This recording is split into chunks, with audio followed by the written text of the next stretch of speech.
नमस्कार, स्वागत है आपका हमारे आचार्य जागेंद्र मिश्रा चैनल पर। हरितालिका तीज में माता को तीन चीज कभी मत चढ़ाना। पति मर जाता है, घर में आती है गरीबी और कंगाली।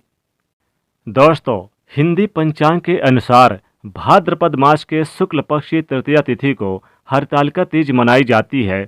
हरितालिका तीज का व्रत भगवान शिव और माता पार्वती को समर्पित है। महिलाएं यह व्रत अपने पति की लंबी उम्र और कुंवारी कन्याएं मनचाहा वर पाने के लिए रखती हैं। पुरानी मान्यताओं के अनुसार जो महिलाएं हरितालिका तीज का व्रत पूरे विधि विधान से रखती हैं, उन्हें अखंड सौभाग्य का वरदान प्राप्त होता है। मान्यता है कि भगवान शिव जी को पाने के लिए माता पार्वती ने भी यह व्रत रखा था। इस तिथि पर भगवान शिव जी माता पार्वती के साथ भगवान गणेश जी की पूजा की जाती है। यह व्रत कठिन व्रतों में से एक माना जाता है, क्योंकि यह व्रत निर्जला रखा जाता है। इस साल हरतालिका तीज का व्रत 30 अगस्त दिन मंगलवार को रखा जाएगा। यदि आप भी हरतालिका तीज का व्रत रखकर अखंड सौभाग्य का वर प्राप्त करना चाहते हैं, तो इसके लिए यह व्रत के नियम अनुसार विधि विधान से पूजा करें। आज हम आपको इस वीडियो में हरतालिका तीज के व्रत शुभ मुहूर्त पूजन विधि के बारे में बताएंगे। साथ ही ये भी बताएंगे कि हरितालिका तीज में माता को तीन चीज ऐसी कौन सी नहीं चढ़ानी चाहिए, ताकि आपके घर में किसी प्रकार के कोई कष्ट ना हो और माता रानी आपसे नाराज ना हो। तो आपको इस बात का विशेष रूप से ध्यान रखना है कि हरितालिका तीज के दिन आपको माता को ये तीन चीज कभी नहीं चढ़ाना चाहिए। तो सबसे पहले बात करते हैं शुभ मुहूर्त और पूजा विधि के बारे में।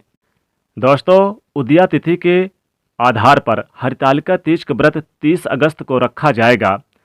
तृतीया तिथि प्रारंभ होगी 29 अगस्त सोमवार दोपहर 3:20 से तृतीया तिथि समाप्त होगी 30 अगस्त मंगलवार दोपहर 3:33 तक। हरितालिका तीज सुबह के पूजा मुहूर्त जो रहेगा सुबह 6:12 से सुबह 8:42 तक। प्रदोष काल हरितालिका पूजन का मुहूर्त रहेगा सुबह 6:42 से दोपहर 3:33 तक। जानते हैं हरितालिका तीज व्रत के नियमों के बारे में। हरितालिका तीज का व्रत निराहार और निर्जला किया जाता है। इस दिन महिलाएं अखंड सौभाग्य का वरदान प्राप्त करने के लिए निर्जला व्रत रखती हैं।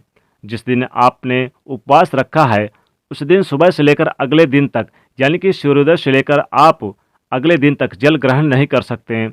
व्रती महिलाओं को व्रत के अगले दिन सूर्योदय के बाद ही आचमन के बराबर जल लेना चाहिए, फिर खोलना चाहिए व्रत को। फिर बाद में आप भरपूर मात्रा में जल ले सकती हैं। हरितालिका तीज का व्रत कुमारी कन्याएं और सुहागिन महिलाएं दोनों ही कर सकती हैं। मान्यताओं के अनुसार इस व्रत को जब कोई लड़की या फिर महिला एक बार शुरू कर देती हैं, तो फिर प्रत्येक वर्ष को इस व्रत को नियम के साथ करना पड़ता है। यह व्रत बीच में नहीं छोड़ा जा सकता। यह व्रत में महिलाओं को, यानी कि महिलाओं के द्वारा सुहाग की लंबी उम्र के लिए किया जाता है। इसलिए इस पावन दिन पर महिलाएं इस बात का विशेष रूप से ध्यान रखेंगे कि अपने पति के साथ किसी प्रकार का कोई भी वाद विवाद ना करें और ना ही उनका दिल दुखाएं। व्रत रखने वाली महिलाएं इस दिन विशेषकर ध्यान रखें कि 16 श्रृंगार करना ना भूलें। महिलाएं नए वस्त्र पहनें और सज धज कर व्रत रखें। इसके अलावा इस दिन सभी व्रती महिलाएं रात भर जागरण, भजन और पूजन अवश्य करें। ऐसा करना अति शुभ माना जाता है। आइए जानते हैं हरितालिका तीज व्रत की पूजा विधि के बारे में। वो महिलाएं जो हरितालिका तीज का व्रत रखना चाहती हैं या रख रही हैं, वो इस दिन प्रातःकाल जल्दी उठकर स्नान आदि के बाद व्रत करने का संकल्प लें। हरितालिका तीज व्रत की पूजा प्रातःकाल और प्रदोष काल में की जाती है। पूजा के लिए सबसे पहले पूजा स्थल को अच्छे से आप साफ सफाई कर लें। अब एक चौकी लगाएं और उस पर भगवान शिव, माता पार्वती और भगवान गणेश जी को प्रतिमा स्थापित करें। अब एक दीपक प्रज्वलित करके भगवान श्री गणेश जी को तिलक करें, दूर्वा अर्पित करें और भगवान गणेश, भगवान भोलेनाथ और माता पार्वती की पूजा करें।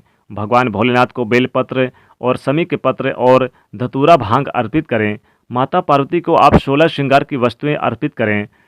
सूर्य के अस्त होने के बाद प्रदोष काल में पूजा करें।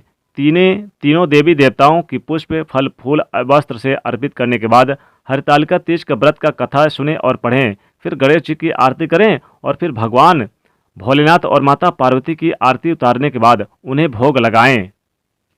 दोस्तों, ऐसा माना जाता है कि हरतालिका तीज का व्रत भगवान शिव और माता पार्वती के पुनर्मिलन के पर्व के रूप में मनाया जाता है। इस व्रत को लेकर देश के अलग अलग स्थानों पर और अलग अलग राज्यों में तरह तरह के नियम हैं। इन व्रत का पालन अवश्य करना चाहिए। जो सुहागिन महिलाएं सच्चे हृदय से हरतालिका तीज का पावन पर्व मनाती हैं, उन्हें 7 जन्मों तक का साथ अपने पति का मिल जाता है। ऐसे प्रेमी जोड़ों को स्वर्ग में स्थान मिलता है। दोस्तों, भूलकर भी व्रत के दिन ना करें ये गलतियां। जी हाँ दोस्तों, यानी कि आपको विशेषकर ध्यान रखना है कि व्रत के दिन भूलकर भी ये गलतियां ना करें। हरितालिका तीज का व्रत निर्जला रखा जाता है, इसीलिए व्रत के दौरान गलती से भी खाने पीने से बचें। खाने के प्रति मन में झूठी लालच और लालसा ना रखें जब तक व्रत पूरा ना हो जाए, अन्यथा व्रत खंडित माना जाता है। माता रानी जी क्रोधित हो जाती हैं। गर्भवती या फिर बीमार महिलाओं के लिए इस तरह के नियम नहीं हैं। गर्भवती महिलाएं और कुंवारी कन्याएं व्रत से पहले संकल्प लेने के बाद फलाहार लेकर इस व्रत का पालन कर सकती हैं। कुंवारी कन्याएं भी हरितालिका तीज का पावन पर्व मनाती हैं। इससे भगवान शिव की तरह अच्छे वर की प्राप्ति होती है। दोस्तों, व्रत के समय साफ सफाई का विशेष ध्यान रखना चाहिए। ऐसे में हरतालिका तीज का आपको व्रत होगा और जहां पर आप सोते हैं, यानी कि उस बेड के सिरहाने को आप बदल देना चाहिए और साफ बेड पर ही आप व्रत के दौरान बैठना चाहिए। व्रत के दौरान गंदी चादर या फिर कभी भी यानी गंदी चादर पे ना बैठें, गंदी जगह पर ना बैठें। हरतालिका तीज पर आपको माता रानी को 3 चीज़ें कभी नहीं चढ़ाना चाहिए।